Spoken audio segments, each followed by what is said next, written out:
that's not even no show. I'm a big tipper, when I spend it, I'ma flip ya. So girl, drop it really low. Show them how we floor the flow. Candy, yam, and stick and ball. Feed me and give me more. Haters gon' hate when they see us running state to state. The way that we be tipping, man, up this on some other shit. Down on this dude. What you mean? That's another chick. Coming in, going out on some other shit. Try to rip us off, best believe it, that's a no-go. Never trust nobody, even family, that's a no-no. I'm a tipper, I'm a big tipper. I'm a tipper, yeah, I'm a big tipper. I'm a tipper, I'm a big tipper. I'm a tipper, yeah, I'm a big tipper. Put up or shut up. Put up or shut up. I'm a tipper, yeah, I'm a big tipper. I'm a tipper, I'm a big tipper. Neck on my neck on, cheat codes to the game though. Big tipping on the regular, then jet became a schedule. I got it straight out of mud, I do not need a judge. My money do not budge, money longer count it up. My roses is looking real cold, I diamond shining with the gold. Maybe I should heat it up, put it right there on the stove. I'm just a thing you don't know, I'm just a thing that I don't show. I got the game in a chokehold, you try to steal from me, I know. Bank account, big account, I'm about to tip you now. Look, I got a bounce, I do not play around. I'm at the cards and now, stand up and pipe it down. Regular tipping like wow, I'm paying you, don't need to frown. I'm a tipper, I'm a big tipper. I'm a tipper, yeah, I'm a big tipper. I'm a tipper, I'm a big tipper. I'm a tipper, yeah, I'm a big tipper. Welcome to the Power of Voices, and this is Anna Marie in the Comedy Hour Live. Today in my chair, sitting next to me, we're going to shoot the shit for an hour, is Barry Keith Coe Jr. Hey. You got like as much of a mouthful of a name as mine, Anna Marie Lantini Polcaro. Yours is way more of a mouthful. It's a little bit more. It's really kind of, all the the Italian. syllables. I'm trying to trim it down. Getting divorced, I might drop that last part of it. It depends on how much aggravation it is to actually change my name back to my maiden name. But yeah, I mean, everybody asks me, what do you want to go by? Do people say that? What do you want to be introduced as? Oh, all the time. And usually, to be honest with you, most people never get past the Co, so I usually don't ask people to bring me up as Barry Keith Coe Jr., just Barry Keith Coe. Even my Instagram, just Dingleberry Keith Coe. Yeah, Dingleberry. We were talking about Dingleberries earlier, but in a whole nother context. Wow. Tis the holidays. Tis the season. Jingle. All the way. All the way, yes, man. And speaking of the holidays, you find that, you do the comedy clubs. You find that people are a little more tweaked during the holidays. We were talking about this. What do you mean? Connotation of tweaked. In other words, a little more high expectations to be made to laugh. Are you working through their melancholy? Are people more in a festivus, let's get shit-faced kind of mood? Or I wouldn't say wanting you to make them laugh. I would say this. The holidays brings on a bit of stress that the rest of the year doesn't really include, and bumping arms with family members you haven't seen for sometimes 5 or 6 years, maybe even a decade, can sometimes, drudge up some emotions to make you extremely tense.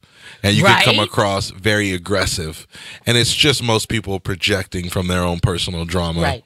And that usually tends to be the majority in the holiday season, because they're taking on an onslaught, not only responsibility, but emotions and the expectations. They should have that on the first day of Christmas. My true love gave to me a package full of all my dysfunctional memories of my family.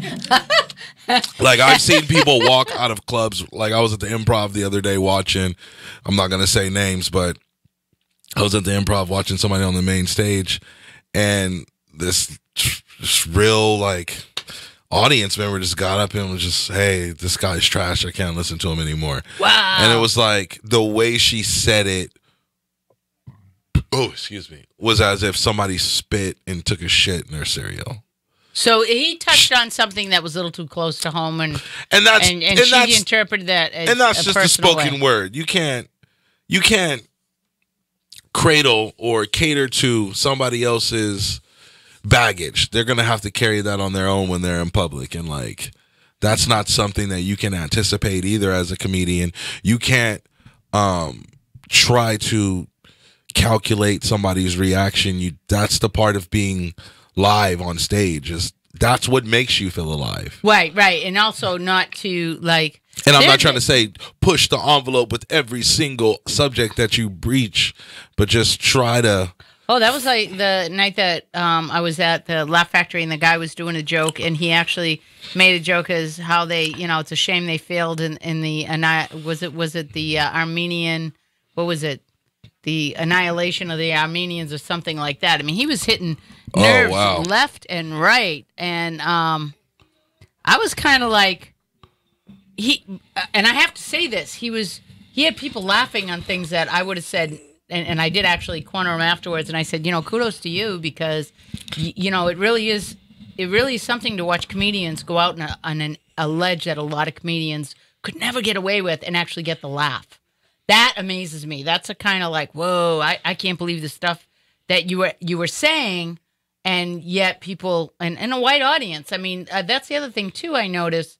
Let me ask you this. Just observatory because of this show. Like, I look at comedy different because this show has kind of forced those eyes to be open.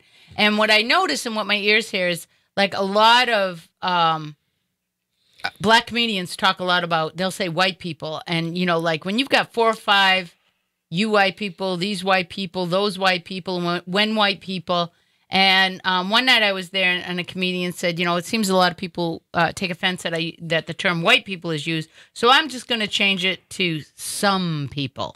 And it was hilarious. It was like the same jokes with the same intent of singling people out, but it's like you ride. I don't know if there was some cause for that, but you could see a lot of people, when you see this language, people closed off. Right. Like, go ahead, come at me. I'm going to rip your face off. Right. That's got to be such a hard line to do, and yet comedians are constantly, you run, it's your stage, it's your mic. You can pretty much run the gamut the way you want, right? Okay, so here's the thing. Anytime you perform, it's always going to be temperamental. It's a collection of the emotions that you gathered up that day, your chi. Now, how you exhibit that on stage is up to you, but I would have to say, if you want to reach a broad demographic, learning how to adapt with a few small tweaks in order to change the element of the message you're trying to send, it will get you not only network capabilities, access, but it will also help you streamline and you become 10 times more marketable. Taking a few FUs out, N-bombs out, and white people references to switch that and make it more of a human thing versus a race Where the thing. guy did, some people. It is the future not only of comedy, but it's where the human race, mankind, is trying to go. So naturally, that elemental switch is going to gain more respect from a crowd, and it's going to also make them tune in. You're going to get their attention, and that's the main characteristic of any performer. You see it a lot with ministers. They have a very good streamline of thought, and their delivery is almost magnificent to the sense of it's just they're really masters of ceremony. They're able to carry a point through and through. Well, I gain most of the way that I'm able to almost shadow the heartbeats of each individual in the crowd and try to cater to that. And you get that from watching a minister. I went to church as a kid, and those were some of the key characteristics that made me not a believer, but just an individual who fell in love with the climate and the culture behind Christianity and, Baptist, old school Baptist churches. Have you, you didn't catch the series Greenleaf on Netflix, did you? No, I haven't seen it. Brilliant writers. And you do really see a lot. Yeah, Oprah is the executive producer behind it. Oh, okay. And there wasn't one dark subject that they tackled sexual abuse, pedophile sexual abuse, okay, alcoholism, gambling problems, adultery, homosexuality, homophobia. Whoa. I mean, they literally everyone's throwing shade. Like everyone appears to be one way, and they're actually not. And it's like this small little microcosm of life. Yeah. And the other thing, watching it, you also see now the other side of what TV looks like to black people.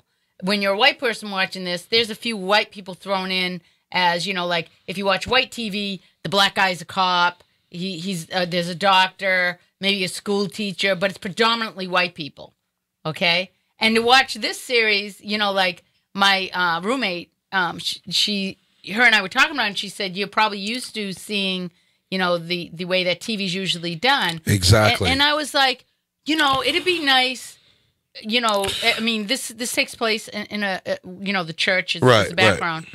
But it would be nice if TV looked like what the world. It doesn't show the world.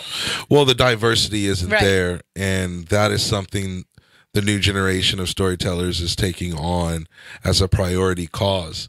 It is inevitable that everybody's going to get an opportunity to tell their story because people are interested in it. Right. There are cultures that have been not only just overshadowed but hidden from the world, and people are curious to know how the world looks like through their looking glass. Right. And don't you agree that if I keep saying this about the mentality and attention span of people is very short and very limited and very short. Well, that's just because recently we've been trained, and the new program of social media has hit us with a wave of the new way to socialize in general. And short attention spans are now not only being respected in some cliques and groups, but expected in social cues even. If you don't have anything of value or shock value to say to somebody, especially a stranger, they're going to literally shoo you off by just looking down at their phone. Well, there's that, but you want to know, and in sales, it's actually one of the greatest ways if I'm dealing with somebody who's an overtalker or something, and I have business I got to get to, and we've just finished the deal. And I asked one of my friends, how do I get away from that person? I don't want to be rude. I don't want to, and he said, he goes, this is, and you'll find it everywhere you go. Now that I'm going to give you the cue. And I go, what is it? He goes, you stop someone, you say, I'm sorry, what was your name? And then you break the concentration. They'll say their name. And then you say, look, that's great. I enjoyed meeting you. I got to go do something, blah, blah, blah. And that is something that I've noticed even more. I've been on the other end of it to where I went, oh, damn. Like just that little moment. I personally think it would make a good Instagram sketch. Once I was told that, then like your mind just kind of goes back. That's pretty brilliant because it's true. It is true. I do that to people, but I don't use the name. I'll just bring up something that we were talking about in conversation and then break the conversation's main direction by just saying something to get them to stop talking, but without being so blatantly disrespectful. And then the next thing you know, we're finishing up and I'm walking away. That is because I'm an overtalker. 100%. All comedians are. There's not a comedian that's a good one or a real comedian that says just enough. That's limited conversation. It's not even rare. It's just not out there. That's just doesn't exist. And the whole thing with that too, it's like the and relatability to that is when everybody goes, oh, how do you get up on stage? I'd be so afraid to talk in front of people, and I'm laughing, going, first of all, my energy is usually I have enough energy for a room. I've always had it, and knowing that, it's like there's a lot of people that you have to realize that some personalities are just so electrically big, energy-wise big, that like I have to be aware. And the same when they say, just calm the fuck down. Just bring it down a notch. You need to bring it down a notch. Yeah, as a kid, always. They would have sedated me if they had Ritalin back in my day. That's why I played sports. I didn't smoke or drink until I didn't smoke weed until I was 22, and I didn't drink alcohol until I was like 21. Wow. Because I was an athlete. I had that level of energy. Performance and energy, right? That I needed something productive on my docket for the day, every day. And I enjoyed it. I enjoyed reading. That was probably one of the biggest hobbies I took up as a kid. I didn't really fall into the whole television. I didn't jump on that bandwagon as a kid because I liked the outdoors. I enjoyed the sunlight. I didn't really enjoy being inside for long periods of time. I associate it with being sick. Well, it's just like, are you sleeping? Are you resting? Are you like in for the night with your folks? Because other than that, what are we home for? Right. Here's the thing about the way we were raised in this country. If they had capitalized on some of the more realistic, factual things that you were going through during that period of time, we would be a more productive society in America. Instead of talking about random history notes that nobody cared about, right. It should have been, hey, here's the thing. From if you're lucky, this is if you're lucky, you got about 16 to 18 years of no rent, save some money.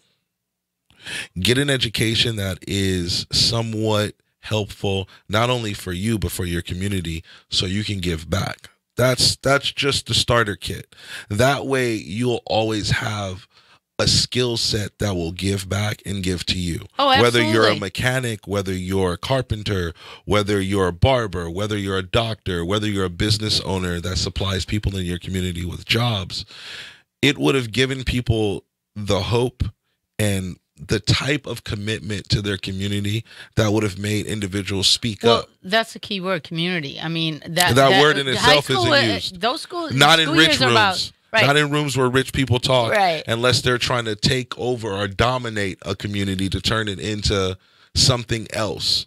On that note, I was working a gig and there was a lawyer from LA. It was a bunch of lawyers and judges that were having this dinner. And of course, you know, shame on me. My first impression was these people are all about themselves. These people are all about money.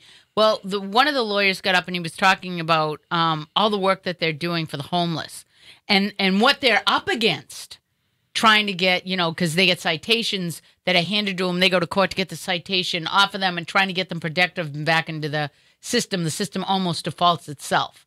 And then, you know, like he was talking also when they had the Muslim ban that had been placed, and everybody, when it was like 2 a.m. at the airport, where all these people were herded into a room here at the LAX, and one of the gentlemen, his daughter was like, my dad has Parkinson's, he needs his medicine. Wow. They won't tell us where they're holding. And I mean, I'm going, is this America? And this is what he's saying, how hard it was because nobody knows. First of all, the police and everybody that was doing it didn't understand constitutional law. That's the other thing, that he has the ignorance of constitutional law and what was allowed and what wasn't. There was mayhem and people are being herded, and you're like you there's so much going on. Until privatized prisons doesn't exist, right. And cash bail system doesn't exist, racism will still linger. Well, because the idea is to control and separate. The system supports that right. ideal, and if that ideal is being supported with actions, not just some random guy trying to run a cult to stop the world from getting along, then it's going to be a real problem. And the opposition to knock down that wall of ignorance, it's not impossible, but it's a challenge. There are factions that are rising, and this is the last reign of the idiot. We are stepping into a new belief system as the generation. People get woke. Yeah, the new generation is waking the fuck up. People aren't playing the dummy anymore because they see that the hero without the cape, it's not about it's not about the reward through praise. It's about the camaraderie. The community is starting to mean something again in America. Well, you know, the idea of that, okay? I have a friend of mine, and we talk about, you know, the idea when somebody says, why would God create these disasters and God do that? And I said, well, let's look at, if you ask me, the thing I've been through, the hurricanes that I moved to Florida, there was a hurricane 2004. And I was a kid. The winter of '78 in Boston came through. People were stranded in their house. I mean, you can look at every disaster. And what do you see rise out of that? People helping people. People forgetting all about barriers. I mean, when it all comes down to it, it is your innate desire in life to connect, to do good. I mean, we do have those things that we are just, I mean, to me, you look at the bliss of a baby. I mean, that's where you come in at. Whoa. Right? Yeah. There was this snippet that I took a moment to actually listen to, and it sources from a book that was written by a psychologist about developing. Ooh, Sorry. no worries. It was about how we develop our personality as children, and there is an expectation a prescribed list of expectations that our parents instinctively pressure us with, and that unfortunately builds and molds not only us as individuals but our belief system. So at a very young age, you're robbed of free will without even any knowledge of what free will was to begin with. So Right. you're completely brainwashed, and you're not only just becoming a carbon copy of something that you don't believe in, but you're slowly eating away inside. So by the time you reach 13, yeah, some of these kids are committing suicide because they're not living their life. Yeah, a lot of these individuals who have money that come from old money that are getting married, Well, yeah, that 1%ers, and even they're killing themselves too. even And- that, there's the other side of that too. Well, suicide, I feel like, is a representation of the human condition rejecting the American dream. And that is something that we can no longer ignore. The stats are there. They're being suppressed. And it's not even about stats anymore. The world has now been given a microscope to look at each other. Social media and Right. the internet Right. coming into the story arc of human history in the 90s, it changed everything. Yeah, it We've did. quantum leap from dial-up to fiber optics, and we don't even know what's going on in Japan. The type of technology they have out there is like shit that they're going to have in space when they build these stations between here and Mars. There's a reason why we're looking elsewhere and we're starting to do interstellar travel. There's no mystery behind Elon Musk's need to journey off into the stars. There's oceans of opportunity but out there. and I know that the regular folk, and that's the other thing too. Like, I look back at the life I was living, a typical, 2 kids, huge career, house, family, yada yada. I was, gonna retire and do the whole thing, and yet there was this never-ending yearning and emptiness. I can't even describe it to you. That I was trying so hard. I was a kid who never fit in anywhere. So I just figured that was my mission, to not fit in. There's something wrong with me, and I'm just going to try and do what is ordinary. And I'm not. I've never been ordinary. There Never. are certain people who are designed a little bit more. Well, it's not even just you. It's everything that swirls around you. The energy that you put off into the universe, you attract. It's not chaos. It's beauty wrapped in brilliance that has slight different versions of what the norm is. But what is the norm? See, that's the thing that drives a lot of people who want to follow a regimen insane. Right. They're not used to spontaneous. They're not used to life happening. They're used to something happening to them. Well, yeah, and within that, there's this huge comfort zone. And the interesting thing was... Is it, though? No, Is it it's comfort? not. But everybody has been... Think about how you're programmed. Because if you get stabbed in believe the leg that. and you get used to it, I wouldn't say it's comfort. No, but I would just say no. you got used to it. You got used to it. But I'm telling you right now, what people get used to is mind-blowing, and stepping away from... Absolutely. Like what I'm doing and my... And our government is responsible for our tolerance increasing over the last 2 decades by bar none. There's factual evidence. If you pay attention to the corrupted news, even they couldn't hide it. It's so blatant and out in the open, from the gas spikes to the banks defaulting and throwing us into a whole nother 1929 type of bankruptcy. And you know what? All that was not only known knowledge, but it's planned obsolescence. So we would think... Just like an iPhone 1, So, right. they knew there was going to be an iPhone 10. They knew how much money they were going to make. They had graphs built. This is since the 80s. They wouldn't put billions of dollars. You got to think about this. There's an iron curtain that sits behind the people that we think are the 1%ers.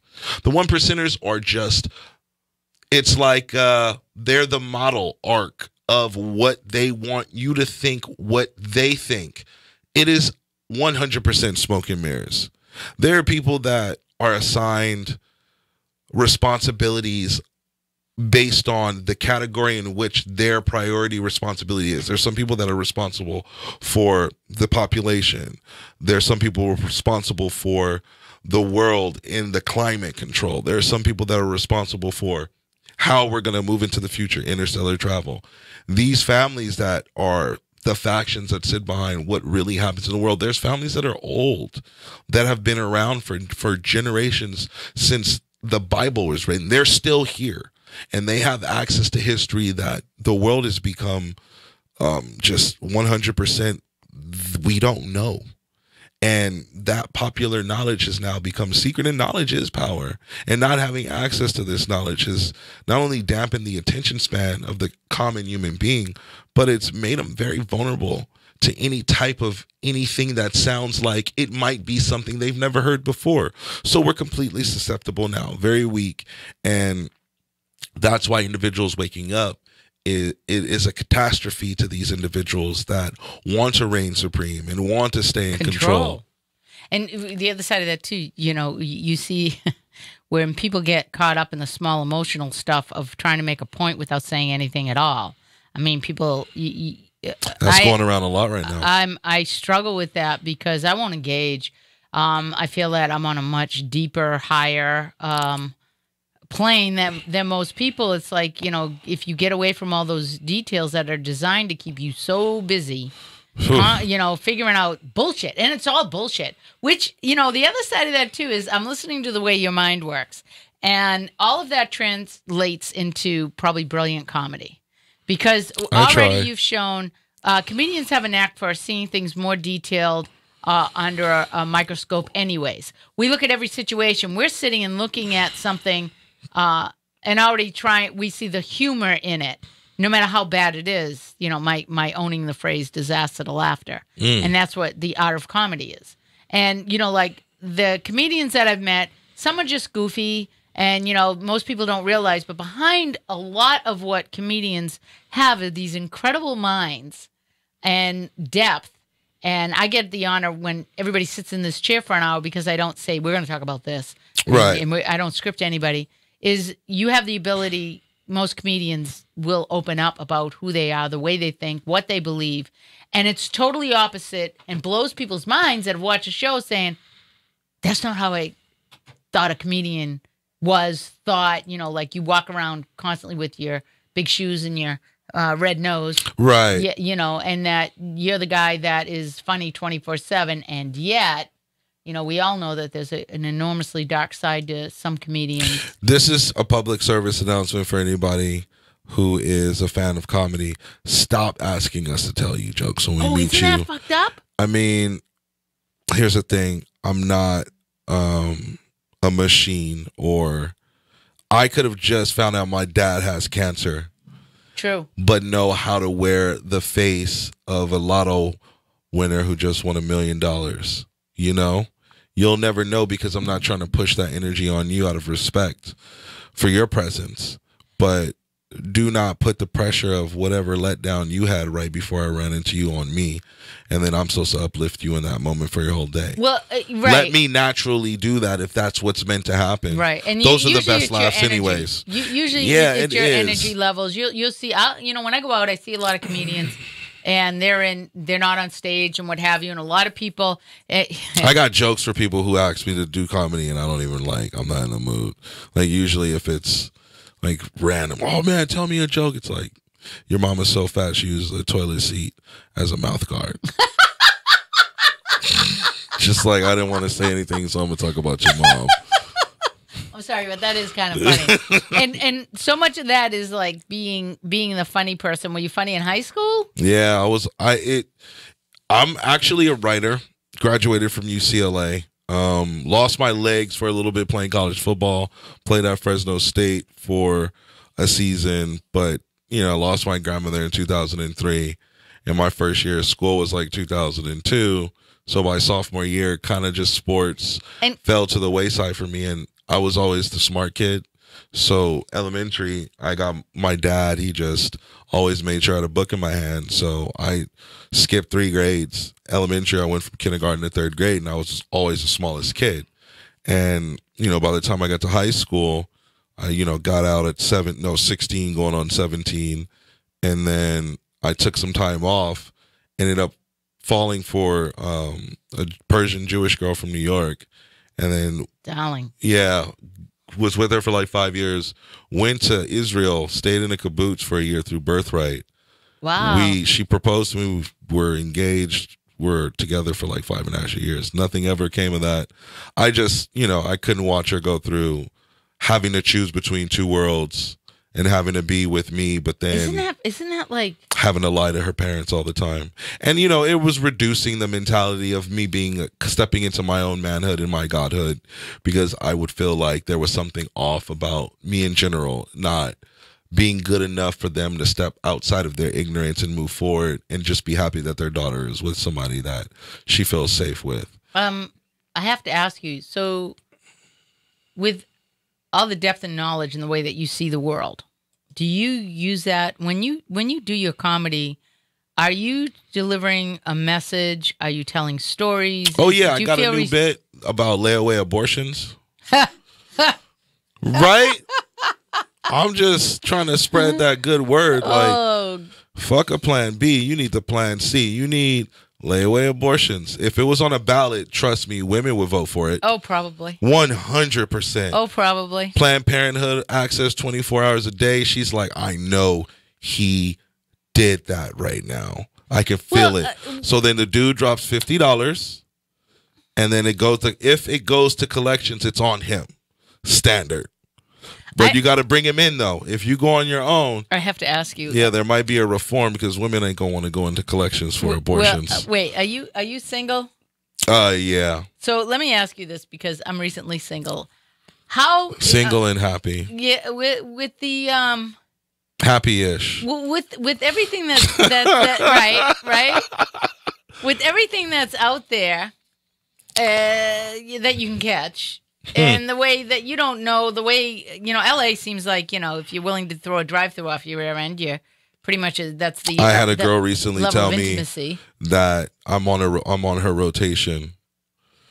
What? Yeah, it was different to hear it from a girl. Yeah, she's like, Yeah, I'm finding a lot of queens are getting up on. I couldn't be mad at her. That game. Well, I couldn't be mad at her, because when I met her on my birthday, and I actually met her because I was supposed to meet somebody else, but they weren't feeling good that night. And when you become an entertainer of any type, or just a person who takes up interest, or you're an empath, you read people well. So I could just tell she wasn't enjoying it. But wait, how does that not translate into good comedy? Oh, amazing. It helps a lot. I mean, that right there, that you're on her. I mean, I'm on her rotation. On her rotation. I mean, kudos to that queen showing your rotation. I think that part, right? Right. I mean, it's not just that. It's like meeting people, because LA, everything's always, I find, emotion. Yeah. People are emotion. People are going to, sincerely, people I've met have been sincere about, we need to get together. But it's just like, there's so much going on, especially if you're somebody that's well, think about this. Do you really want to spend the rest of your life with just one person? Really, do you? Like, now, have you been told that, or do you want that? No, let me put it this way. No. And if you did, would it just be one person?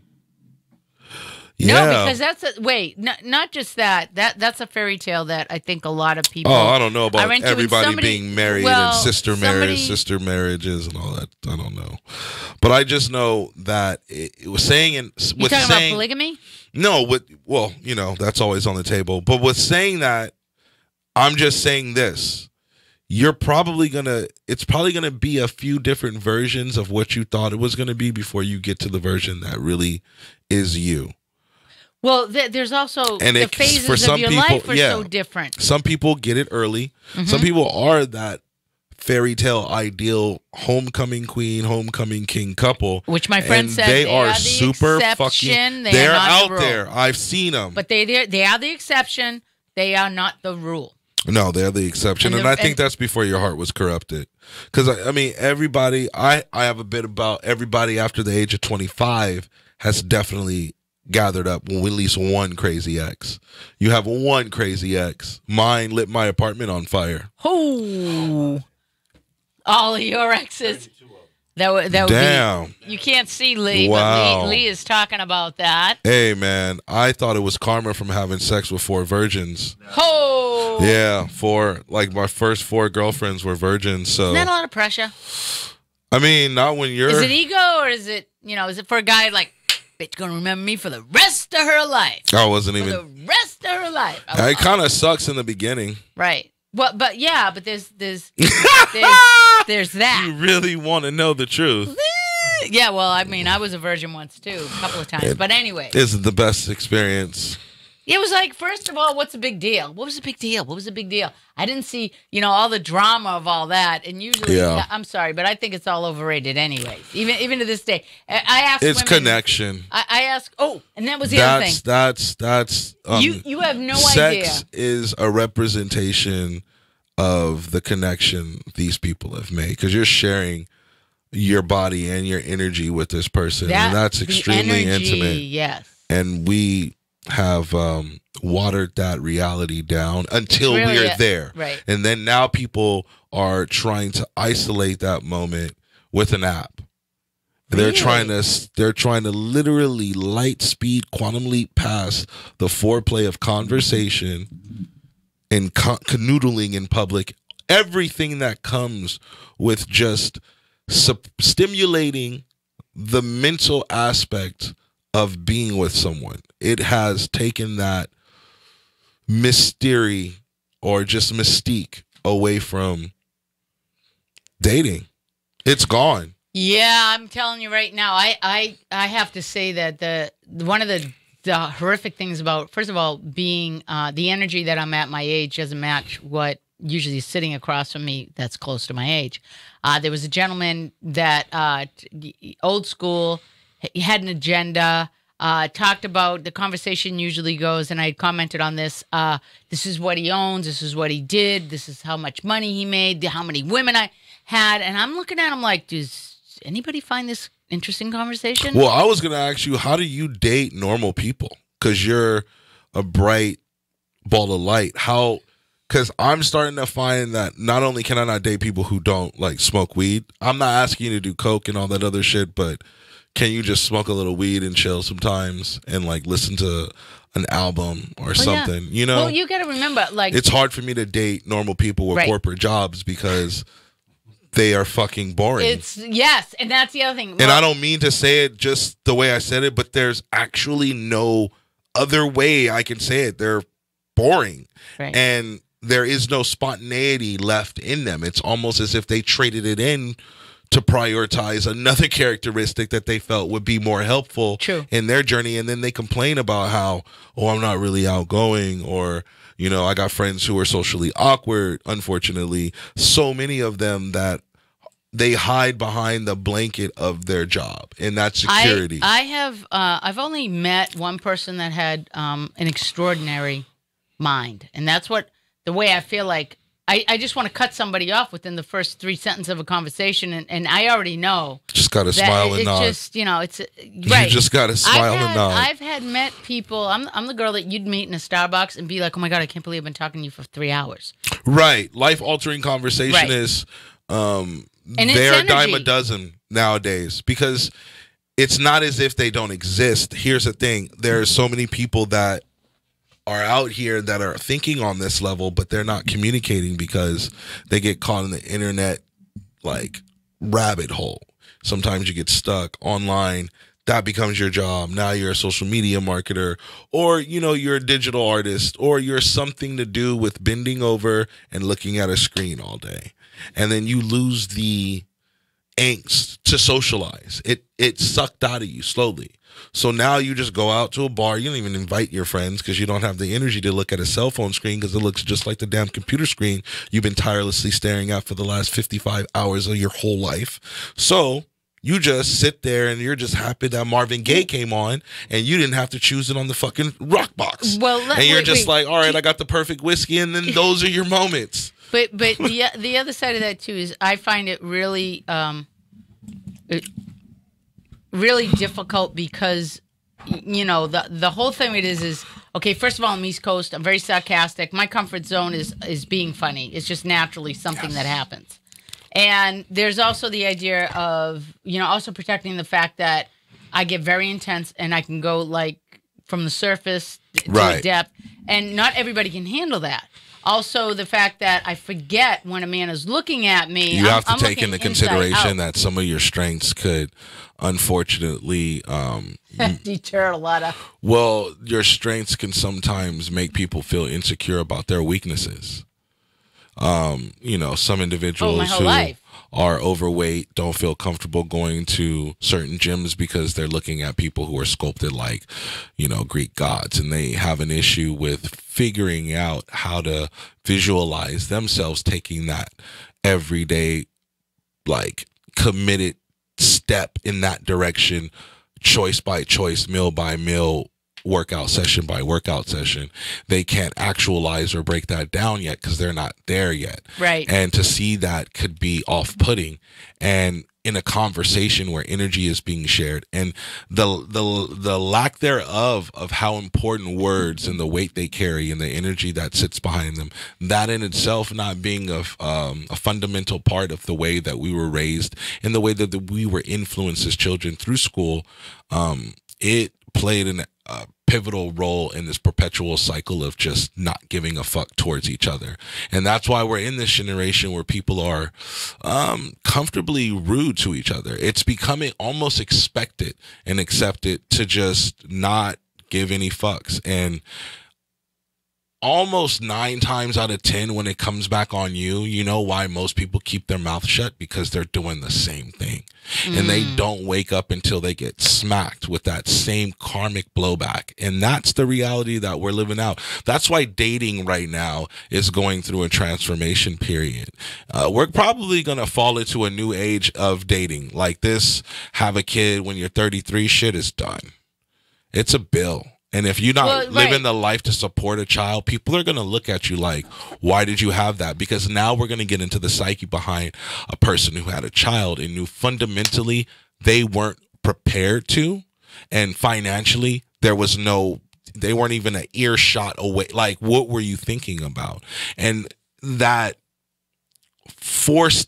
belief system being forced onto everybody, you have to understand, like, abortions, the reason why they're so, I would have to say, gruesome, there have been advancements made in technology, especially medically, that have put us in a position to make that a lot less gruesome.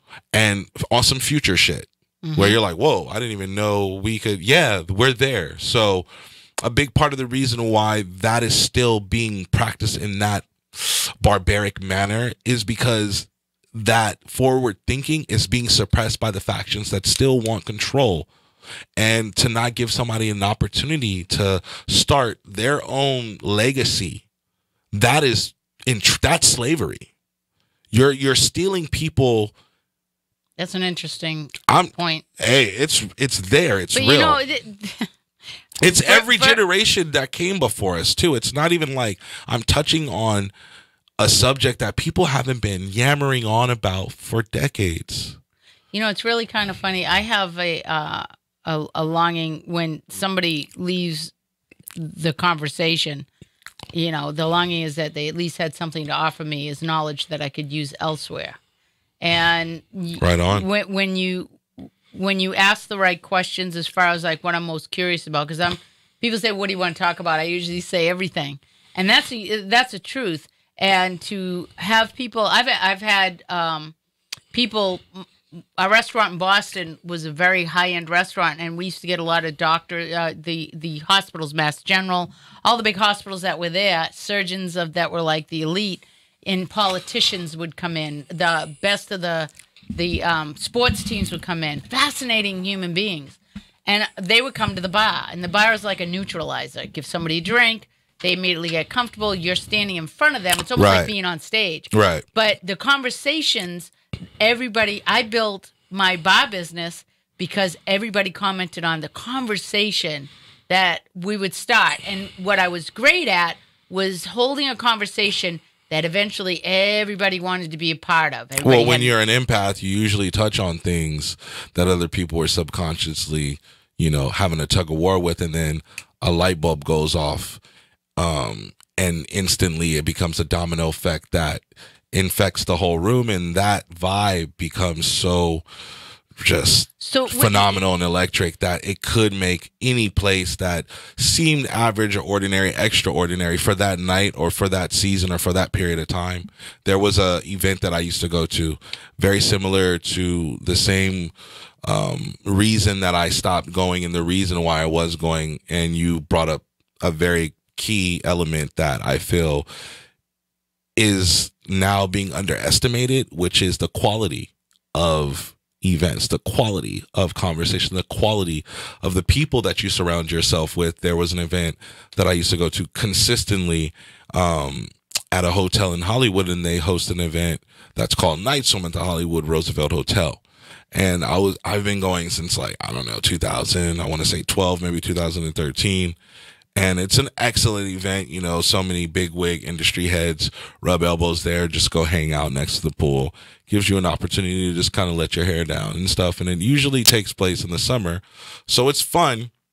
In my first couple years going, it was lit. I mean, I made some memories there. But this last year, I want to say these last 2 years, especially this summer, just the quality of people were kind of trash. And I mean, majority of them were just people wandering in from the streets that were tourists. It just felt like they were a bit more selective about the individuals they were letting in and how they just kind of let anybody in. And that tour, I feel like the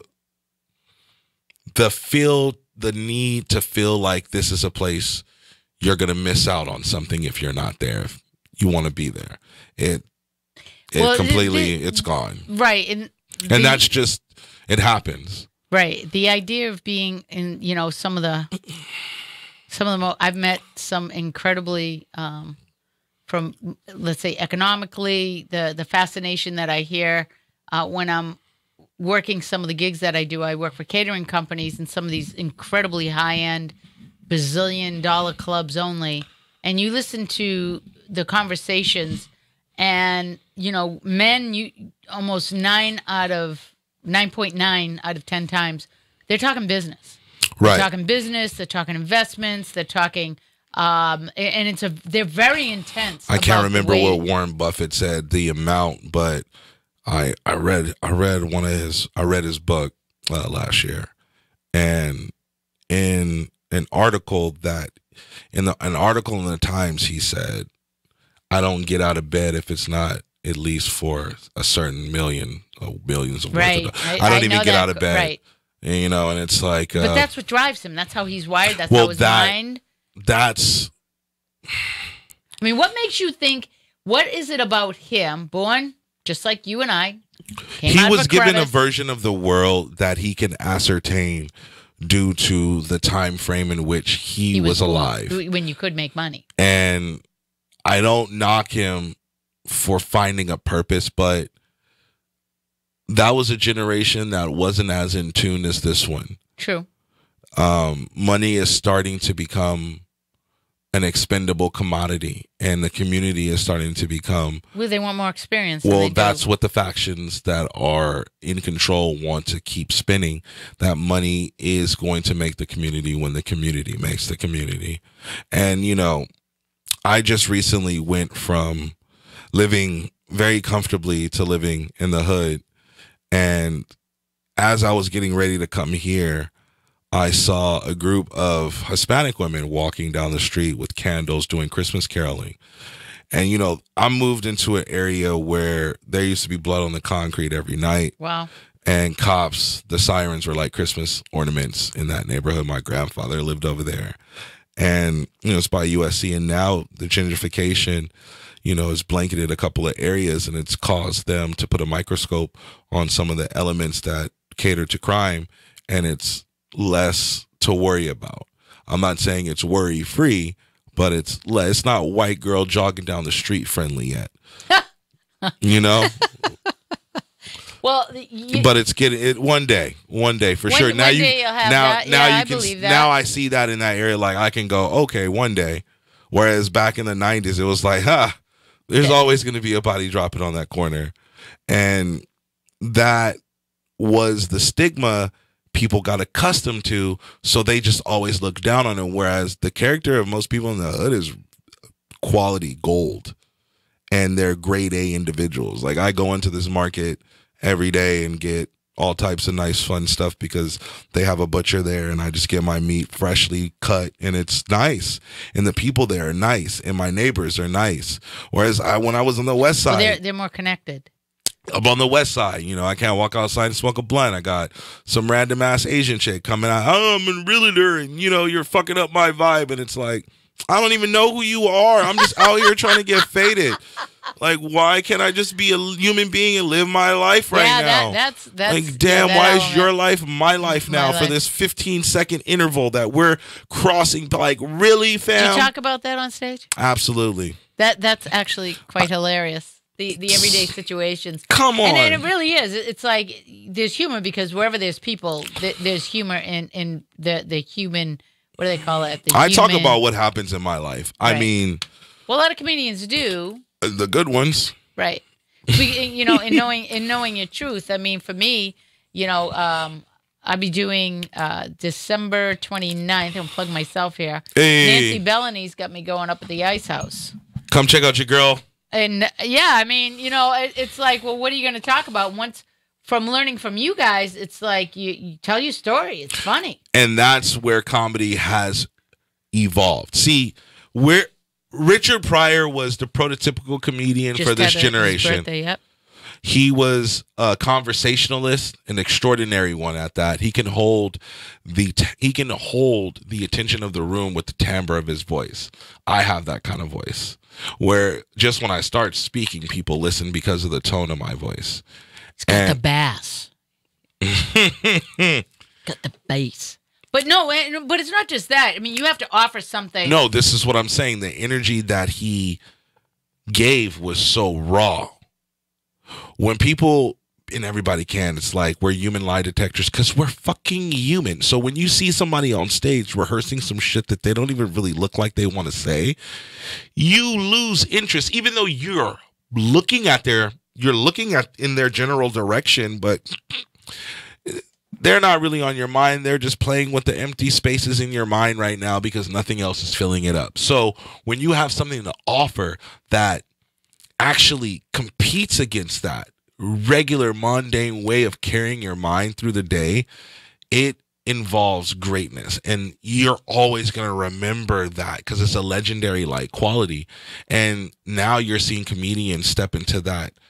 They're trying to step into those shoes where I want to tell a story and have 15 punchlines in the story and bring you to a callback joke at the end of the story that's going to make you laugh because I planted that seed at the beginning of the story. It's like flipping through a comic book and every single page ends with a joke. That is a great set. And that's just you telling a story. It's like Dr. Seuss with jokes. Right. And you have to make it that basic because not everybody graduated from middle school. Right. That's the one thing about brilliant comedy. You got to bend the rules a little bit on the brilliant. Okay, that all aside, what if when you meet people that are like, obviously Richard Pryor was natural at it. I really don't know, like, what generation that did they decide you need to take a comedy class? I mean, when you think about, I unfortunately, and it happens to comedians that are young. I wanted to do something to feel validation that I was actually putting forth effort, and I took a meaningless class. But I remember learning from a comedian that writes for Leslie Jones. He actually ran a room in the Comedy Store at the Belly Room, the Show Up, Go Up show, and he put me up on game hella early. He told me, day one, if you're starting out as a comedian and you really want this, write down 10 things you love and 10 things you hate, riff on that for a year. And then he also said, truth be told, like, either you're funny or you're not. true, we always say that. Like, no bullshit. You can't fake funny. Like, either you're just funny or you're not. And he was like, you're funny, but you're not ready.